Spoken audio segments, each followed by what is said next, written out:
this is not one of those things, these movies that you leave your brain at home on the sofa. You need to bring it with you. You need to pay attention to it. It does not take sides, and with the amount of time that has passed between the conclusion of that and us doing it now, I think it's the job of an artist to,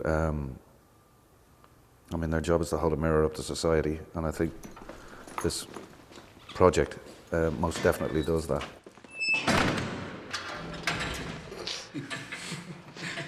A lot of films that get made about the Troubles, I just find them to be quite sort of insulting, really, and insulting for the people there.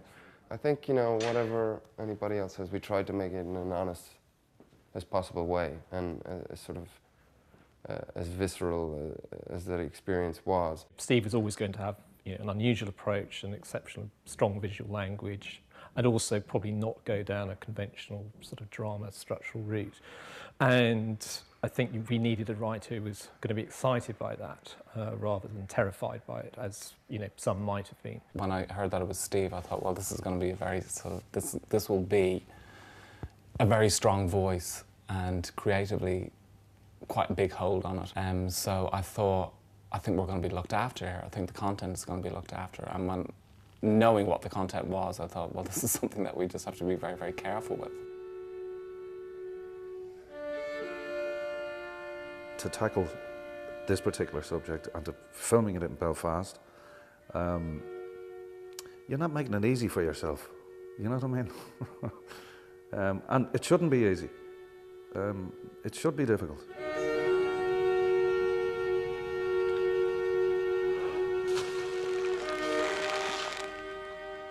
It should be really about men who, I suppose, have gone through years of living in a very sort of dysfunctional, crippling sort of environment, and what happens to them, what happens to the way they think. Then the thought and the strength of a man saying, I'm ready to do this, I'm ready to go on hunger strike. And then what happens to his body, and just the purity of that just seemed really exciting. You just thought, oh my God.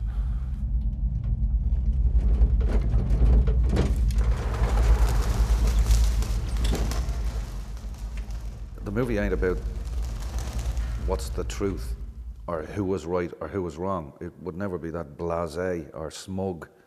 It's an investigation into what drives somebody to do this, where their mind was when they did it. To actually lay down one's lives, to examine the psyche behind that, I think is probably the duty of an artist. Bobby Sands knew he was going to die. He knew he was going to die. Whether or not the rest of them thought that it would get to that many numbers of deaths is something else, but I fully believe that he was aware that he was going to have to die, that it would go down to his death, and then possibly things would break after that. So what makes this protest different is that you're set to die, Bobby. May well come to that. You start a hunger strike to protest for what you believe in. You don't start already determined to die, or am I missing something here? People think he was a nutter. In fact, a lot of people do think he was a nutter, who died, he didn't want to eat or whatever. And a lot of people think, he's this great guy who was doing the right thing and he's a martyr. So I want to sort of look at the left and the right of it all, and have the left and the right in one room having that kind of dialogue. And in some ways, two stones, what you wanted to do in that situation is make fire.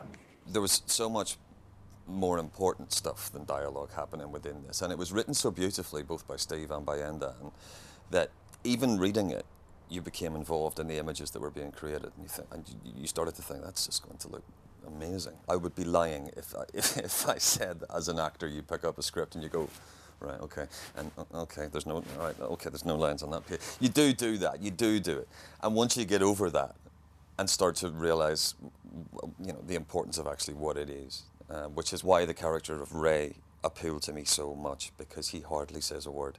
But it's there in his life, in his face, in his experience, in his relationship with the other characters.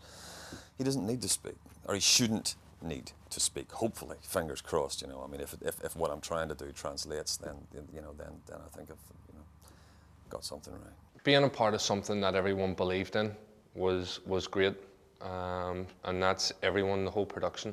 There was a great buzz on set.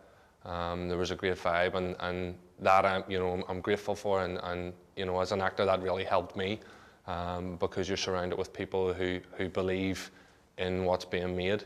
Steve is just, a genius, and I, don't use that word lightly, but I really do believe I worked with my first genius. When I look at his work and look at the type of work that he does, I've always felt it's been very, very, emotional, very human. He really cares about people, and that really sort of comes across as just the way he's looked after every character in that film, and the smallest parts. I believe them, and there's humanity in there and all that. So as well as giving us, I think, a sort of a really beautiful piece and a structurally very, very, surprising piece, I think he's delivered performances that are very true. It's probably the right time to start having a look at these things without rage in one's heart.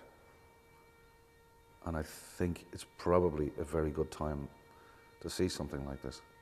And it's, 25, 26 years since those terrible events. It seems to me like it's the right time.